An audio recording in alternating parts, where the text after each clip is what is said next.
We begin in Lebanon, where Israel has expanded its bombardments on Hezbollah targets with dozens of airstrikes. The latest air raids pounded Beirut's southern suburbs as Israel ordered residents to evacuate from the area. The Israeli military said it killed 2 Hamas officials in refugee camps in the northern city of Tripoli and the eastern Bekaa Valley. As Israel and Hezbollah trade strikes, civilians are desperate to escape the fighting. Air raid sirens ring out in the Israeli city of Haifa.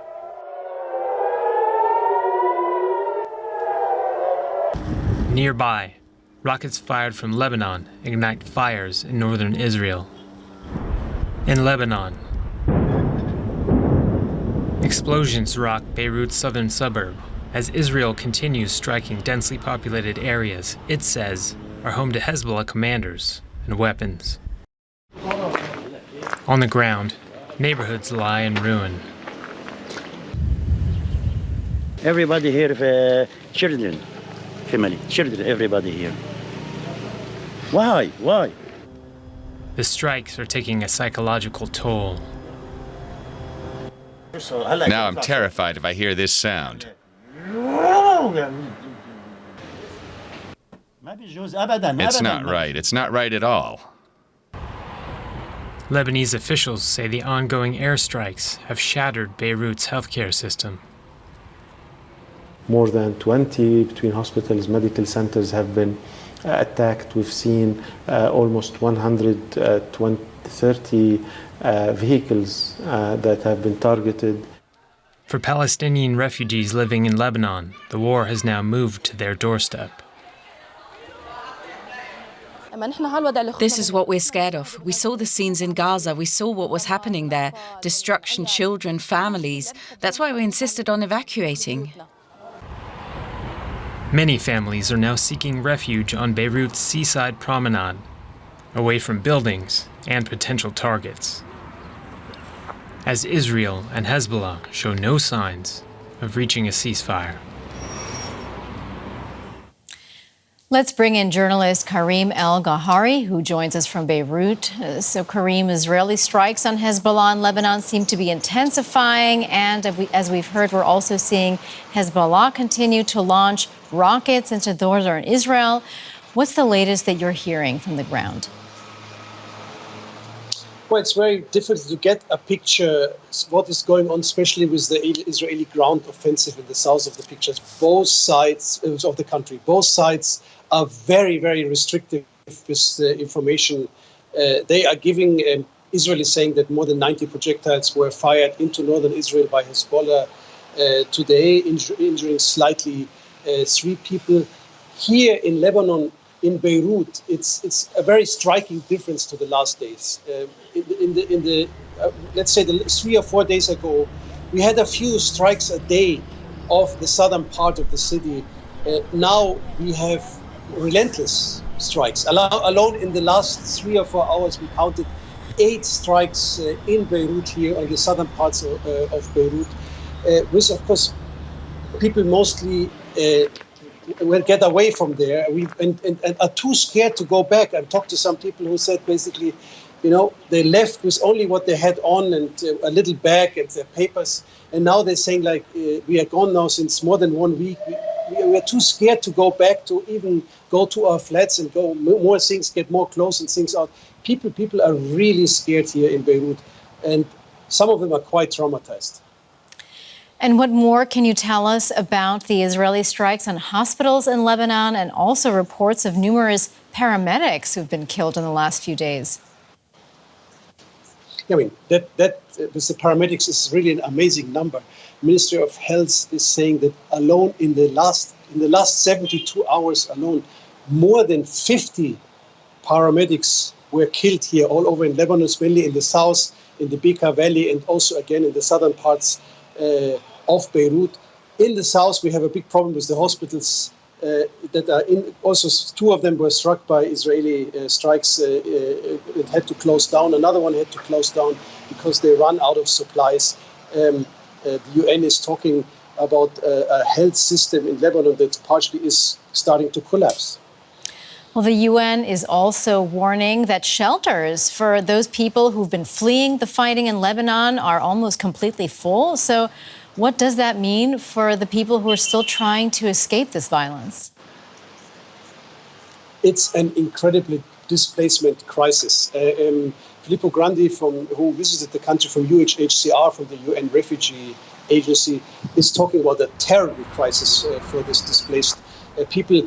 Just look at the numbers. I mean, all of Lebanon has about 5.5 million inhabitants.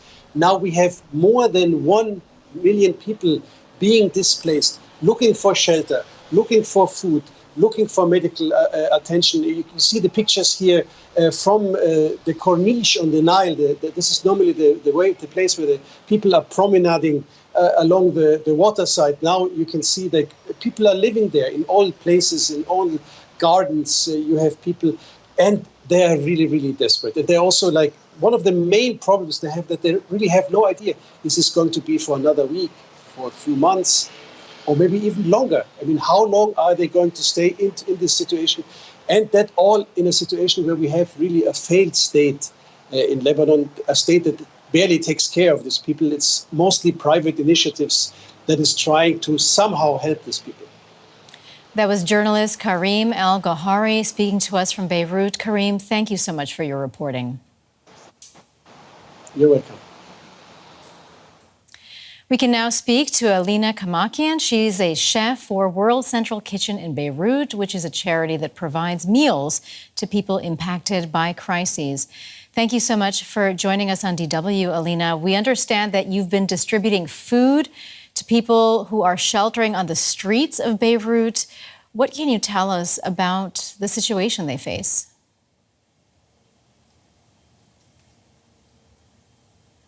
Well, people that flew from their homes, left everything behind, are sheltering in schools that is empty walls, and are sheltering on the streets. So what World Central Kitchen is doing right now is distributing hot meals to make sure that these people, at least they get their needs, their nutritional needs, their vitamins, at least one meal at least.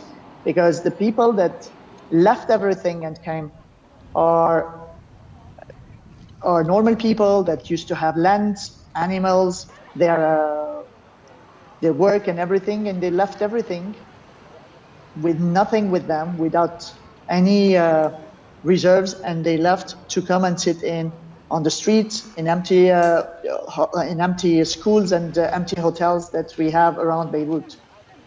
We also have to remember that many people in Lebanon were already grappling with severe food insecurity.